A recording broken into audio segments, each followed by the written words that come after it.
Hari ini aku ikut berjalan memeriahkan fashion show di acara Garis Putih, acaranya Kak Igun untuk salah satu desainer Indonesia juga. Perasaannya seneng ya, karena ini fashion show pertama di awal tahun. Biasanya emang aku juga suka ikut untuk jadi muse, ikut jalan jadi icon untuk beberapa desainer Indonesia. Tapi alhamdulillah masih dipercaya sampai tahun ini gitu, jadi rasanya seneng.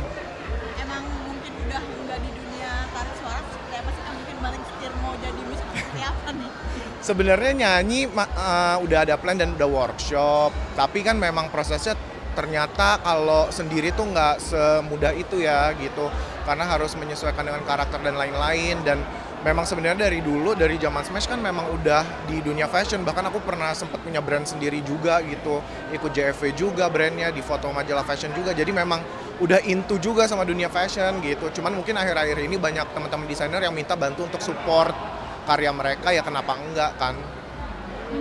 Mencoba hal baru di fashion bagaimana sih kamu penyesuaiannya? Seru ya, karena memang dari dulu, memang dari zaman sekolah memang udah into fashion gitu. Terus dulu pengen cita-cita punya brand sendiri untuk dipakai sendiri sebenarnya, tapi ternyata permintaan teman-teman selebriti terus penggemar di luar sana juga kepengen pakai, akhirnya dijual. Cuman ya memang sekarang lagi vakum ya, nggak dilanjutin karena memang satu dan lain hal, ternyata urus bisnis fashion juga tidak semudah itu. Jadi ya udah sekarang membantu temen dulu, mudah-mudahan one day bisa balik lagi gitu. Lebih nyaman jalan atau di potret? Mungkin karena basicnya tampil di depan kamera, disorot lampu, jadi kayak lebih seneng untuk jalan sih karena memang jiwanya mungkin di depan layar bukan di belakang layar gitu. Kemarin juga Smash sempat viral Kak, mungkin jualan di TikTok, jualan Iya. sembako, seperti apa sampai jualan sembako di TikTok booming banget nih Kak. Iya mungkin itu salah satu kesibukan baru ya dari personil Smash untuk buka warung cenat-cenut namanya, jualan sembako. Ya masing-masing personel punya cara lah ya untuk bertahan hidup dan nggak salah juga kan halal juga gitu menggunakan sosial media kita untuk sesuatu hal yang baik dan berguna di hidup kita, kenapa enggak? Mungkin berapa sih Kak mungkin pendapatan dari TikTok sendiri mungkin fantastis Kak sampai mungkin jualan di warung cenat-cenut. Aku nggak tahu, aku kan udah nggak di Smash. Tapi gimana Kak melihat sekarang performance ini sudah merambah sendiri-sendiri nih. Ada reuni-reunian nggak sih kalian?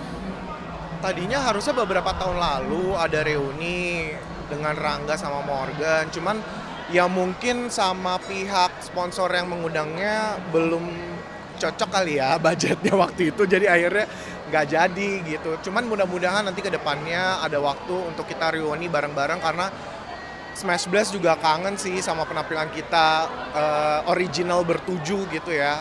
Jadi mudah-mudahan satu saat bisa terlaksana untuk mungkin bikin konser sendiri. Emang lagi suka traveling atau gimana sih Kak? Kebetulan emang sekarang juga lagi memandu acara traveling gitu di salah satu stasiun televisi. Jadi ya memang karena travelingnya tipenya istilahnya koper, jadi ya emang aku seneng gitu. Jadi sambil kerja, sambil menikmati daerah wisata, destinasi yang ada, sambil ya have fun gitu rasanya. Keliling Indonesia juga ketemu Smash Blast gimana sih Kak? Masih inget kamu nggak sih Kak? Justru lucunya ya kirain orang udah lupa ya, tapi ternyata masih banyak banget di tempat-tempat wisata yang ingat gitu dan minta foto bareng apa segala macam dan ingat nama juga gitu. Jadi happy ternyata memang ya Smash menjadi pembuka jalan untuk karir Rangga pribadi sih gitu untuk dikenal publik lebih banyak lagi juga. Nah, tapi kamu tipe public figure yang lebih nyaman liburan ke luar negeri yang tidak ada orang kenal atau di Indonesia yang banyak kenal lalu minta foto? Sama aja sih sebenarnya karena mungkin basicnya Rangga kan ekstrovert ya, jadi memang dapat energinya dari ketemu orang banyak. Jadi mau ketemu atau nggak ketemu orang tuh juga tetap seneng sama senengnya gitu. Jadi nggak masalah mau ketemu orang yang mengenali atau mengagumi di luar sana, justru semakin seneng kayak semakin terbus gitu untuk semangat bekerja. Ada pengalaman traveling paling aneh nggak sih Kak? Atau mungkin paling membetekan gitu? Nggak membetekan ya, mungkin waktu itu traveling ke 3 lokasi ya di Indonesia, jadi sehari transit di 5 bandara. Jadi pagi acara TV, terus udah gitu siangnya ternyata ada off air di salah satu kota, terus malamnya off air lagi di kota yang lain gitu. Dan memang untuk ke kota-kota tersebut harus transit, jadi sehari sampai 5 bandara, sampai akhirnya di acara terakhir itu kita delay sampai 2 jam, jadi udah pada pingsan gitu penggemar yang nungguin untuk off air. Ya itu sih mungkin pengalaman yang berharga ya sampai saat ini. Paling kota atau negara mana sih Kak yang paling pengen dikunjungin banget sampai sekarang udah kesampaian? Alhamdulillah udah kesampaian semua. Udah sempat balik ke negara kelahiran, ke Belanda, terus dulu pengen banget ke Paris sama Jepang, akhirnya udah terwujud juga. Jadi ya udah bersyukur aja, sekarang nggak mau mengharap apa-apa lagi. Ya, yang pertama pastinya saya melihat ya ini proses hukum ya benar-benar setara ya, semua dibuat setara. Memang yang melakukan tindakan yang memang terbukti ada unsur pidananya diproses sesuai aturan-aturan yang berlaku. Memang dari segi kemanusiaan kita melihatnya cukup prihatin ya, karena nanti ketika dia di dalam sel untuk aktivitas seperti apa gitu kan, kegiatan-kegiatan dia di dalam mau bersih-bersih, mau apa itu kan pastinya secara kemanusiaan kita melihatnya pun adalah rasa simpati untuk kasihan gitu kan. Cuman kalau bercermin dan berkaca dari kejadian yang sudah dilakukan, memang saya kira itu udah masuk ke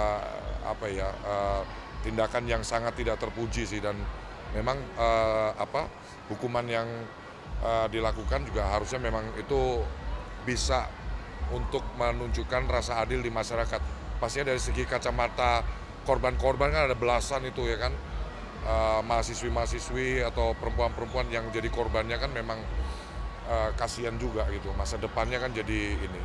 Saya kira ya inilah maksudnya untuk pembelajaran sih buat kita semua, ya janganlah berbuat hal-hal yang negatif, berbuat yang melanggar aturan, melanggar pidana.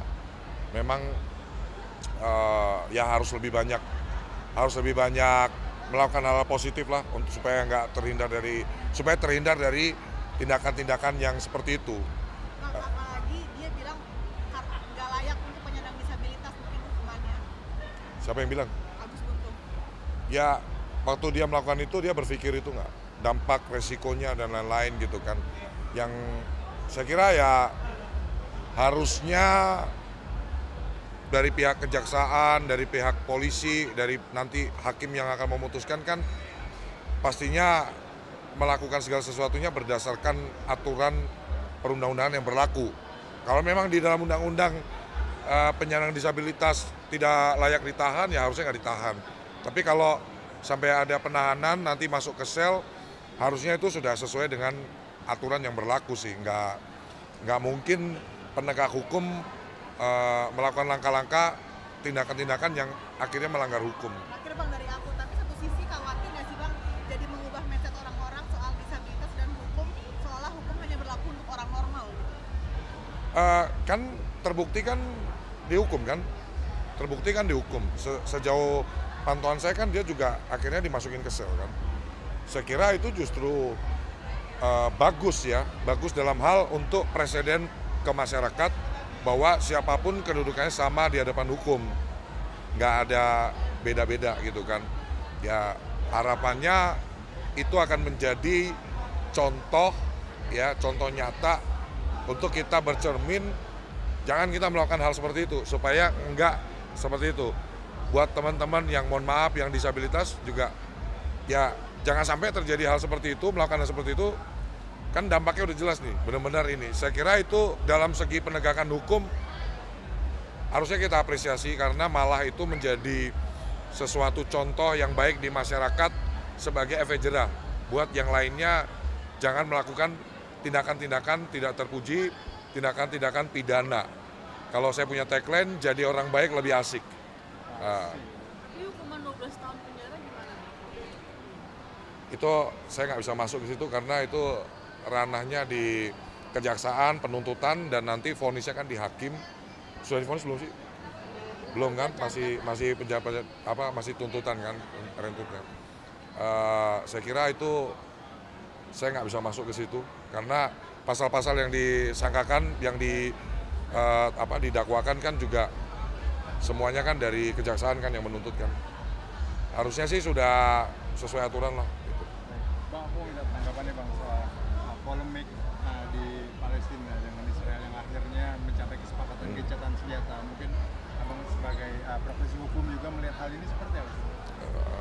Saya melihatnya dengan berita tanggal 19 Januari ini akan kesepakatan gencatan senjata dari Israel terhadap Palestina, ya sebagai masyarakat, sebagai manusia, saya sangat bersyukur mendengar ini karena sudah terlalu pedih hati kita. Saya jujur, boleh ditanya istri saya, kalau udah lagi nonton serangan-serangan Israel terhadap Palestina itu, kita sambil bisa tiba-tiba otomatis meneteskan air mata gitu. Karena betapa hancurnya masa depan mereka, saudara-saudara kita di Palestina, anak-anak kecil, masyarakat sipil, kaum-kaum perempuan, kaum-kaum lemah yang dibombardir, dia hidupnya udah pokoknya tiap detik nggak ada kepastian, tiba-tiba ada bom masuk, ya udah meninggal. Jauh berbeda dengan bangsa-bangsa lainnya yang bisa menikmati kehidupan dengan aman dan tentram gitu. Jadi begitu ada pengumuman itu, jujur saya sangat bersyukur pada Allah Subhanahu wa taala. Ya pastinya segala sesuatu terjadi atas izin Allah. Ya, tapi kemarin kalau nggak salah saya melihat masih ada serangan nih. Apakah memang harus nunggu tanggal 19 baru benar-benar stop atau bagaimana gitu loh. Ya saya kira ayolah kita sesama umat manusia kita saling cinta, saling damai, saling berempati, saling memberikan support gitu ya. Ngapain sih kayak begitu? Kok hidup di dunia itu cuman sekali gitu. Kita pasti nanti akan mati juga gitu loh. Jadi saya kira setiap orang yang ada di dunia ini punya hak asasi manusia semuanya untuk dapat kehidupan yang layak, dapat bisa melakukan aktivitas secara baik tanpa harus dihantui rasa ketakutan, intimidasi, teror, dan lain-lain gitu. Saya kira semoga ini benar-benar adalah awal dari segala perdamaian di muka bumi ini. Saya John LBF sangat mengapresiasi atas gencatan senjata yang disepakati ini. Semoga ini benar-benar bukan hanya sekedar kesepakatan saja, tapi benar-benar bisa ditaati demi dunia yang lebih baik lagi.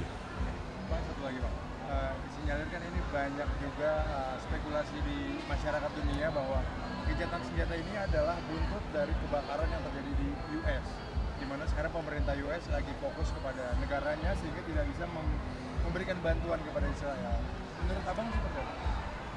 Ya, kalau itu hak prerogatifnya Allah sih itu. Kejadian kayak kebakaran di LA dan lain-lain itu kan ya semua. Kalau saya selalu punya prinsip, kami setiap detik yang terjadi di kehidupan manusia itu atas izin Allah. Dan ya kita nggak bisa ada di pikirannya pencipta kita, Tuhan yang Allah yang Maha Kuasa.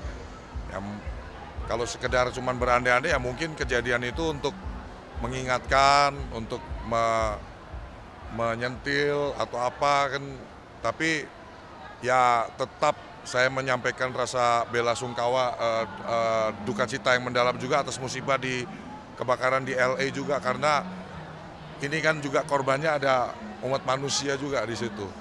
Sebenarnya Bang melihat ada keterkaitan nggak sih kebakaran di LA dan gencatan senjata? Wah, itu konspirasi kayak gitu saya nggak bisa menduga-duga atau mengira-ngira ya. Kalau kebakaran kan kebakarannya di LA, terus ini di sini.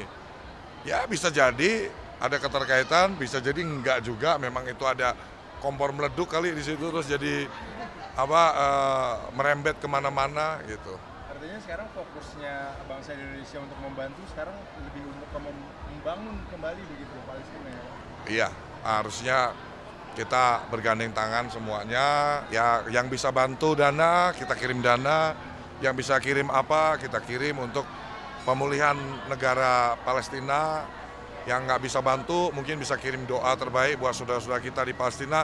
Semoga selalu dalam lindungan dan kasih sayang Allah Subhanahu wa Ta'ala, dijaga, dilindungi, bisa merasakan indahnya dunia seperti semua orang di muka bumi ini happy gitu. Terima kasih banyak. Yo, thank you. Yo, kasih kopi. Kemudian